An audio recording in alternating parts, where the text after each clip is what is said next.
Who is it that told me? Yeah, you tell me. I kind of did. Okay, so Judges chapter 21. This is it.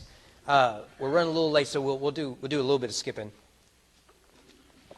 But as far as conclusions go, this is not a happy one. So fair warning that it's going to be tough to get through. But this is the Word of God that will ultimately point us to Jesus. So Judges 21. So remember what we've had in the last three chapters is one narrative unit. Chapter 19 is the cause of the Jewish Civil War. Chapter 20 is the series of battles in the Civil War, leading to the subjugation of the tribe of Benjamin. And then here, what we see is the fallout of the Civil War. And it starts out with what you would expect. The ones who caused the war and lost the war get punished. But that punishment leads to a lot of foolish thinking and behavior from the other tribes. Let's start here with the excommunication. This is chapter 21, verse 1.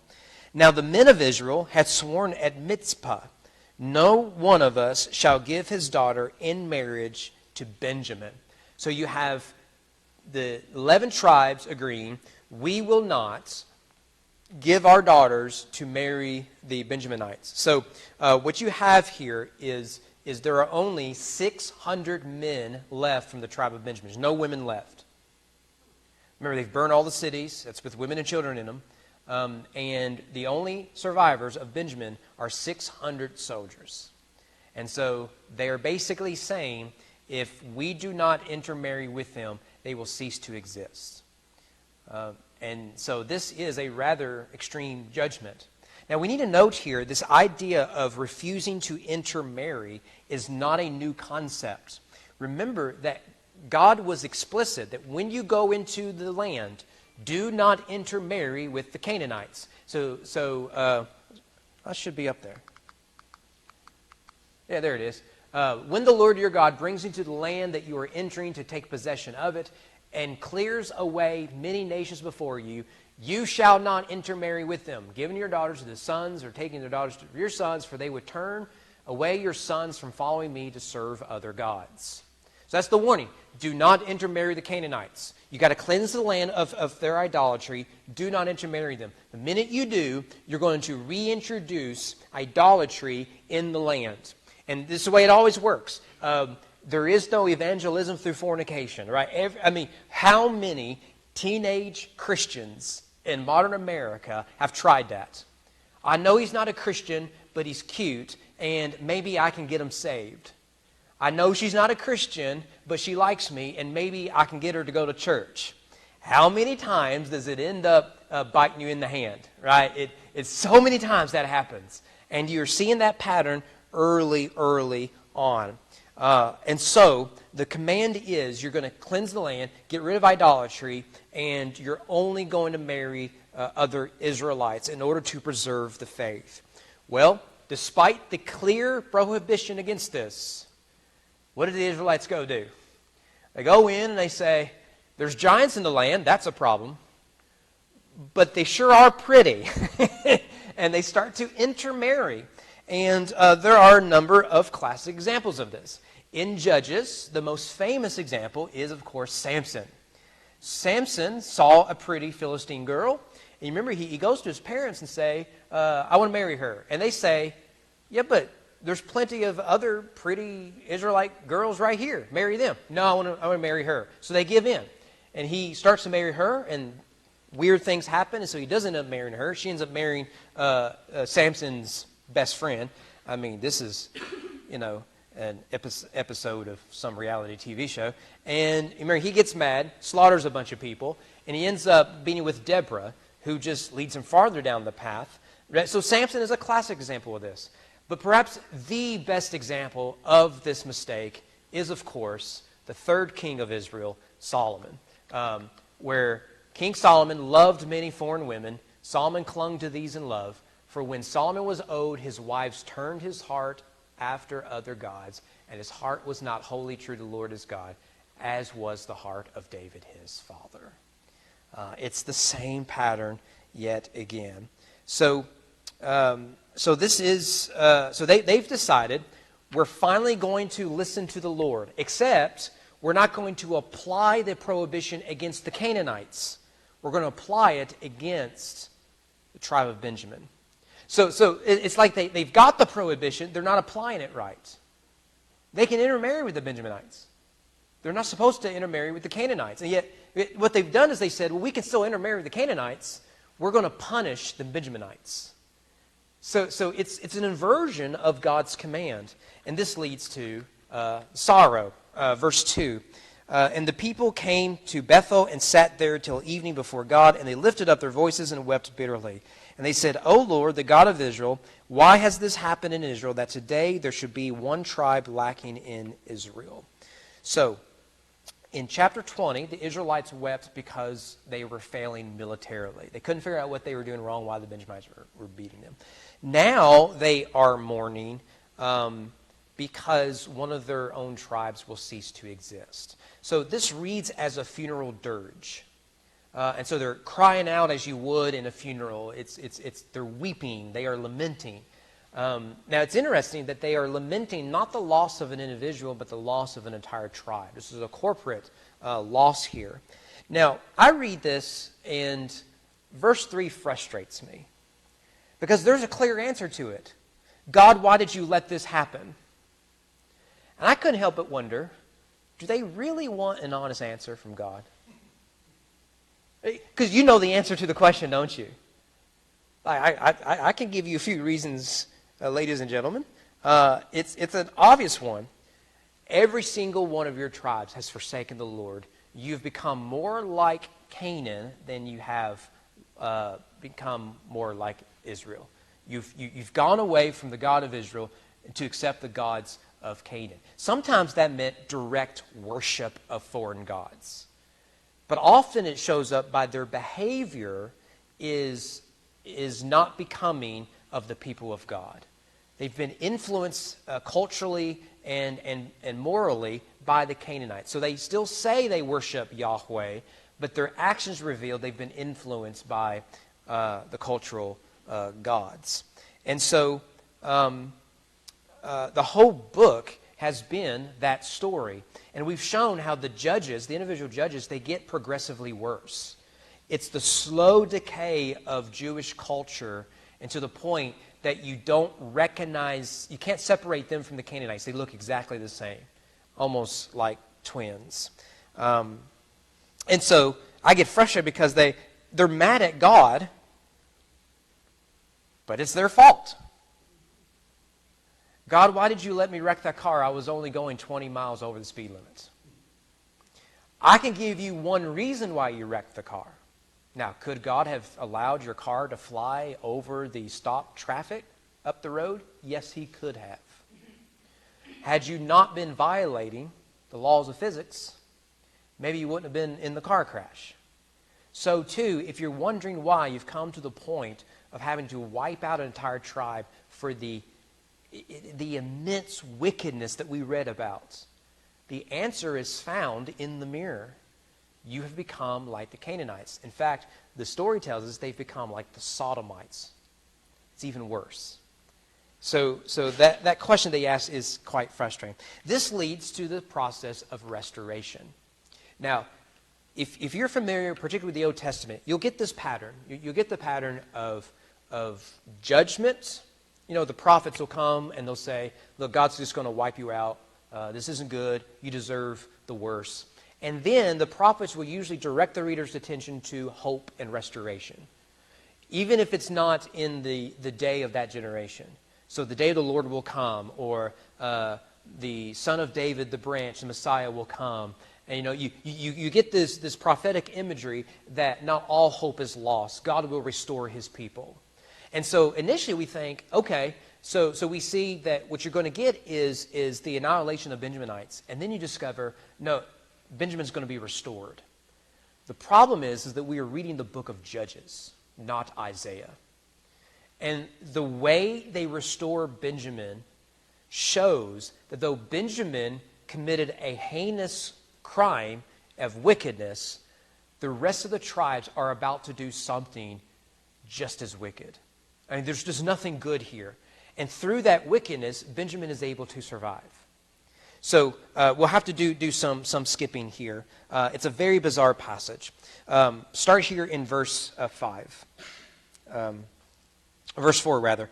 The next day the people rose early and built there an altar and offered burnt offerings and peace offerings. The people of Israel said, which of all the tribes of Israel did not come up in the assembly to the Lord? For they had taken a great oath concerning him who did not come up to the Lord at Mizpah, saying, he shall surely be put to death. And the people of Israel had compassion for Benjamin, their brother, and said, one tribe is cut off from Israel this day. What shall we do for wives for those who are left, since we have sworn by the Lord that we will not give them any of our daughters for wives? So the big issue is they've made a vow they will not give their sons over, or their daughters over to the 600 surviving Benjaminites. So they've made the oath, they can't break that. But then they start wondering, are there little footnotes that maybe we can weasel our way out of this commitment? Now it's very clear we can't send our daughters over there. But can we send someone else's daughters over there? You see the caveat. That little window is cracked, and they're going to plow through it with a big old dump truck. And so they start looking around saying, okay, did one of our tribes or one of our clans, did one of them not show up at Mizpah? For whatever reason, we're not told any reason.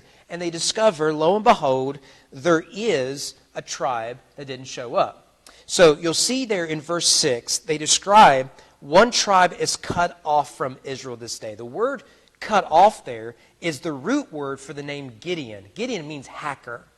And so it describes amputation. So they're saying that one of our tribe has been cut off, the Benjaminites, and we want to restore that arm or whatever back to the body of Israel.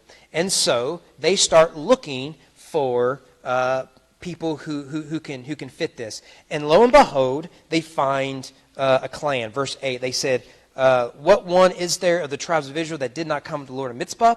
Behold, no one had come to the camp from Jabesh Gilead to the assembly. For when the people were mustered, behold, not one of the inhabitants of Jabesh Gilead was there. Now this is the first time this group is mentioned in the Bible. Both David and Solomon will show kindness to them. Actually, it's Saul and David will show kindness to them. And I think you're about to see why. Remember, King Saul is of the tribe of Benjamin. So it's no wonder he's going to show kindness to them. And what you'll find is they go in and they need 600 wives. So they're going to go into Jabesh Gilead and they're going to take 600 wives. But they can't just take 600 women. They have to take 600 virgin women. So what do?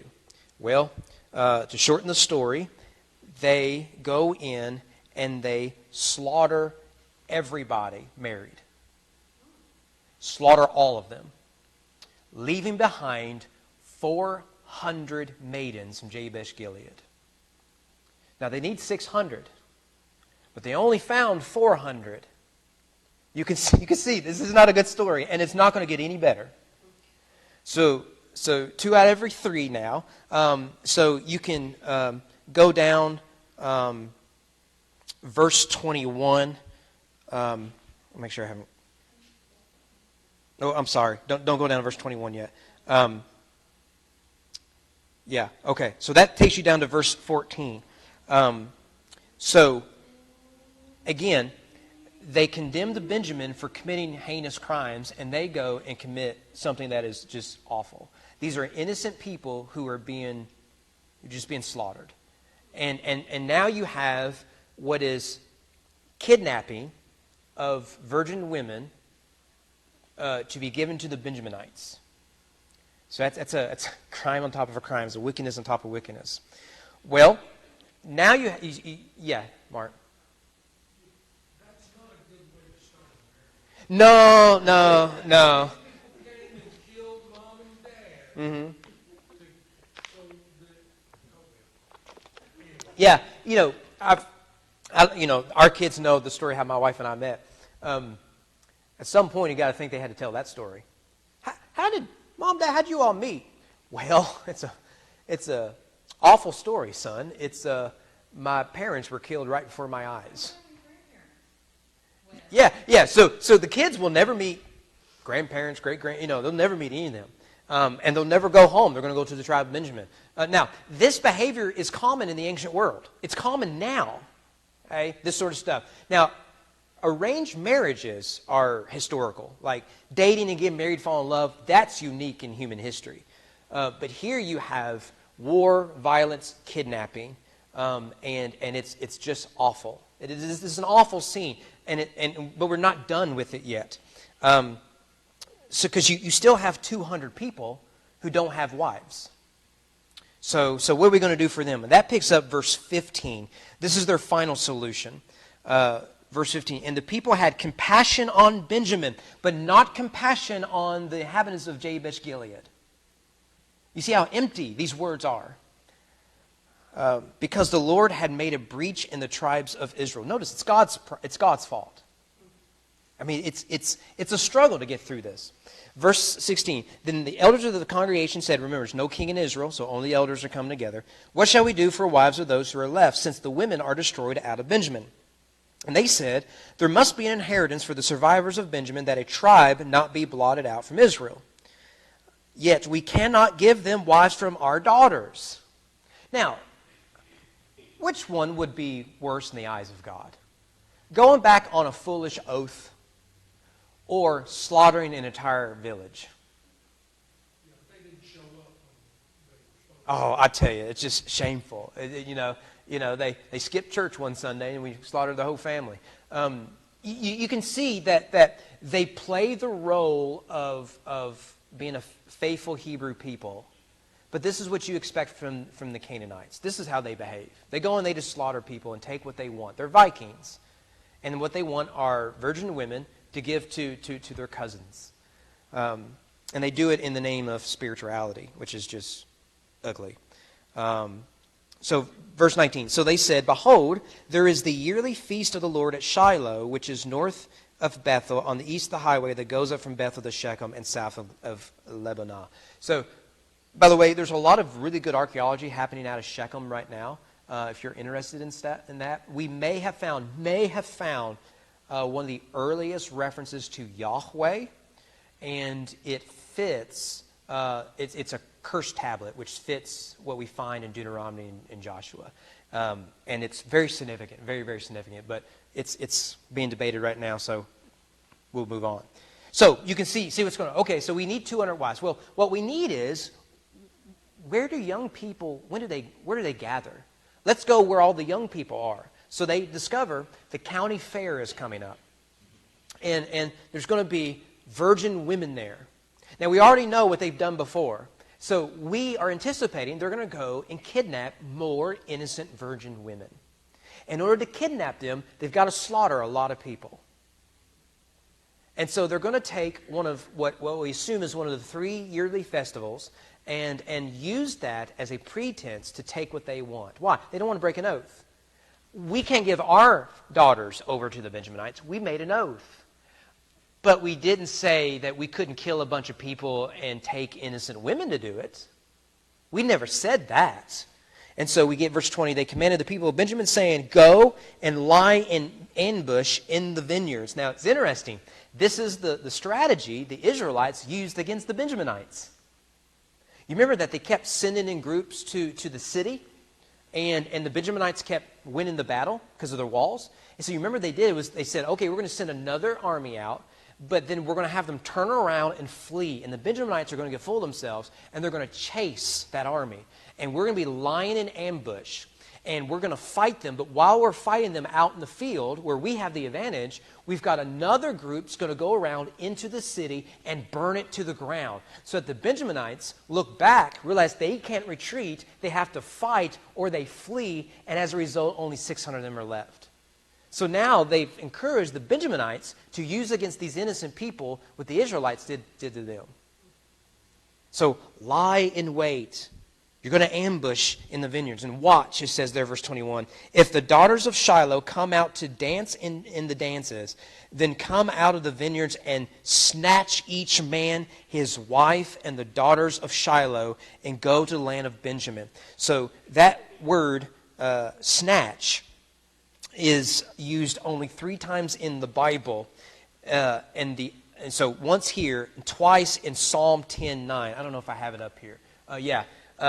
He lurks. This is the lion.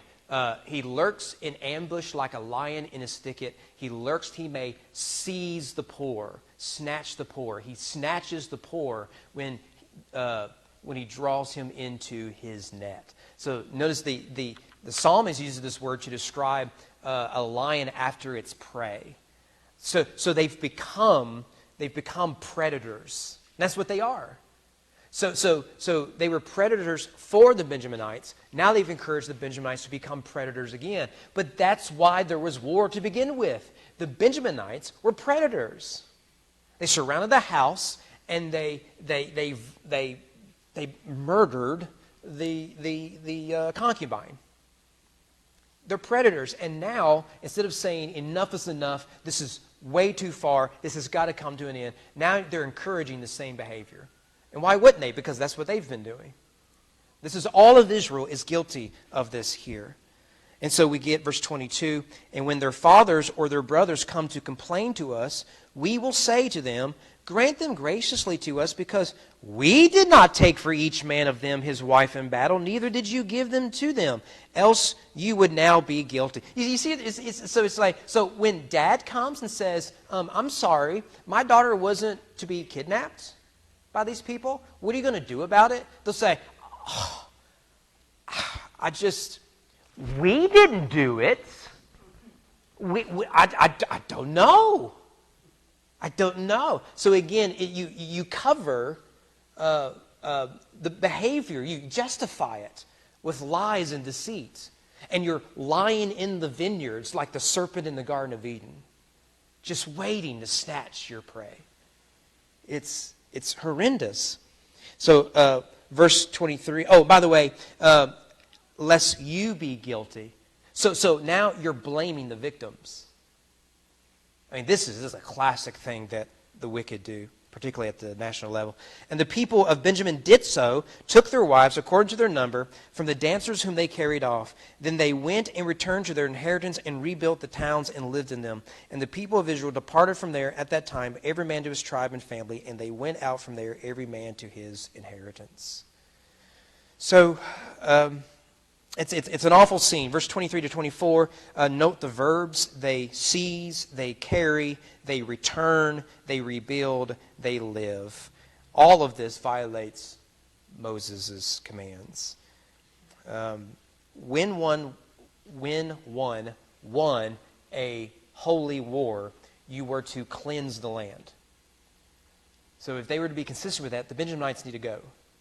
After all, what they did is something you would expect of the Canaanites. They've become so Canaanized, they've turned into them. But instead, they've encouraged the Benjaminites to go right back to where they were. No lessons have been learned. No repentance has been carried out. So what we have here then is an anti-gospel. It is good on the one end that the sons of Jacob want to restore their brother. But their approach is appalling and wicked. The gospel never restores through violence and theft. Jesus does not take life, but he lays his life down. That's the beauty of the gospel, is that Christ takes the loss so that we, the guilty party, may gain. But that gain comes through repentance, an acknowledgement that we are guilty of a heinous crime. Benjaminites never admit to this. People have never held accountable except through the war. And this leads to the monarchy, verse 25. In those days, there was no king in Israel. Everyone did what was right in his own eyes. Now, this is the true conclusion of the book. We arrive at the end, shocked to find no resolution. In fact, Judges is really a book that is constantly looking for its own resolution. So you start out with, okay, we got to finish cleansing the land, and it seems to be going the right way. And then you meet Othniel, and you think, okay, things are off a little bit. Othniel will come and fix the problem. You get to the end of Othniel, you realize the problem hasn't been fixed. So let's get Ehud. Ehud's going to come, and he's going to solve this problem, and he's going to fix it, and that's going to be the end. And then you get the end of Ehud, you realize he didn't fix the problem. Shamgar will come. He's not even an Israelite. He'll come, and he gets one verse, and you get to the end of the verse, you're like, man, he didn't fix it. We get 2 chapters of Deborah, the second one in which they sing the praises of Deborah and Barak and the war against Sisera and all that sort of stuff, and you think, all right, that's the end, right? We're going to celebrate this great victory, and then you get to the end of Deborah, and you realize, man, the problem hasn't been solved. Israel's becoming Canaanized. So I know what we'll do. We're going to get Gideon, and we're going to get Samson, we're going to get Jephthah, we're going to get all these other judges, and yet you get to the end with each one, and you realize there's got to be a better one, and this next one's going to solve the problem. But instead, you get this slow decay of Jewish culture and Jewish religion, and they become Canaanized. And so for the writer of Judges, the issue is one of authority. There is no king in Israel. And there's 2 ways to read it, and I think they're both accurate. One, God is not their king. Because when you come into Samuel and they want a monarch, they want a king, what does Samuel say? You have a king. And God says, but they've rejected me as king. You read Judges, they reject God as king. There's supposed to be a theocracy. But of course, the other meaning is there was no earthly king in Israel. And the hope from the writer is that an earthly king is the end of the story. That he will come bearing responsibility for the political, cultural, and moral and religious nature of the people. He will keep them united. He will make sure that idolatry isn't coming in. He'll make sure there's a beautiful temple or a tabernacle. He'll make sure the enemies are on the outside and the tribes aren't fighting their own battles and end up fighting each other. The king will fix this problem. But the problem with Israel is not who sits on a throne, it's who does not sit in the throne of their hearts. They have refused to submit fully to the revelation of God. Yeah. I'm telling you, you read Judges, and I know you're joking, but what you're saying is true. This is the problem with the left and right now. The more divided we've become as a nation, the more we put our hope into human princes. And every single one of them they prove to be foolish in the end because they can't solve the heart problem. I've shared this story before. I went to a political fundraiser. It was going to be for a major race statewide. And the question came is, what can we do about violence in Louisville? Okay, so violence was going through the roof. What can we do about it? And I was actually interested in the answer. I'd like to know. What are some of the latest, greatest ideas of addressing crime? I believe there are political things that can help, not solve, but help with crime. Okay? And the answer was, what we need to do is to put cameras on police officers. And I just shook my head. Now, that may help address some of the issues we have with policing. Maybe. I don't know. But what if we weren't shooting each other in the streets? What if we weren't stabbing each other because we didn't like something they said? What if we weren't so strung out on drugs that we were in control of ourselves? What if we just didn't do crime? You understand, that's not a political solution. No politician can do that. You can fix the housing problem. You can close the border and get rid of all the drugs that are coming in by the tons. You can do all, and those things can be helpful. But at the end of the day, man hates man, and no king, prince, or mayor is going to fix that problem. But what do? We say, well, let's bypass the theology talk because that's uncomfortable. Let's instead lift the guy up in an office and say, he'll fix all of our problems. And it never happens. The country's going right now. In a few years, we're going to go right back to the left, and we'll hate that, and we'll go right back to the right. We've done this for hundreds of years here in America. This is what every nation does. If you bypass the spiritual, you're going to be spinning your tail at the political. It just doesn't work. Police cannot solve crime. Only softened hearts brought about by the Spirit. Yeah. I know when I was in service before I got out, I had 3 goals in life. One of them was to learn to fly an airplane, and one of them was to build my own house, and the other was to get a job that I knew. By the time I was 25, I'd done all 3. Mm-hmm. Now what was I going to do? You get depressed, take the 5, go Mm-hmm. And I didn't think much of like fighting stupid ideas until my cousin killed himself, and that got me out of that. Yeah. But that's the other thing. These people in drugs and stuff like that, there's no future. Mm-hmm. But I can hear in their voice and when you see what they're doing. Yeah. I don't know how to bring that about, but unless we get busy and go out and listen to our relatives and things like that talking. Yeah. One of the things that needs to be reported more is the death by despair statistics are going through the roof. I read a note on Facebook the other day. This girl wrote in there, I need to be taken out by a man or a sniper. Mm-hmm. Yeah. There's a message there that I responded to. Yeah. Because that's the kind of talk you hear in suicide. It's not Yeah. a joke. Yeah. It sounds funny, but it's not a joke. Yeah. Death by despair is a major problem, especially among young men. In fact, in the white population for the first time, I think at least since World War II, the life expectancy of white men has dropped. And much of it is tied to death by despair. We don't have contentment in what we have. Mm-hmm. You're not content with what you have, and you're always with marketing, the media, it's always you need this, Mm-hmm. want more, you need this, you need the latest and greatest, you gotta have this, and people are just so anxiety, you're not content Yeah. and grateful for what you have. You've heard me say before, you will never find contentment in greed, love and lust.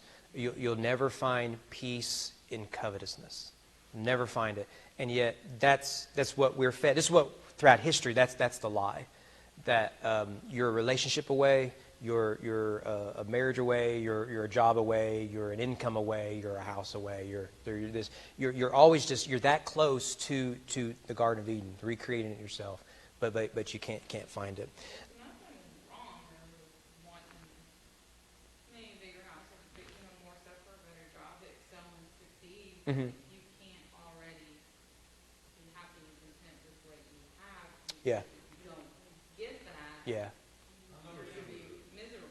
Yeah. I noticed there was a bell curve to suicide. It seems to start out in the late 20s, peaks at 30, and then drops off into like, and then it comes up again about 50. Mm-hmm. But the thing I looked at was you reach a point where if you're married young like that and got kids or so, and you don't like the way things are going. Mm-hmm. But you got your parents to worry about. So you can't face them with what you're thinking. Mm-hmm. Your friends, you can't talk to them about what you're thinking. And you can't stand the situation in, so you do drugs or shoot yourself. Yeah.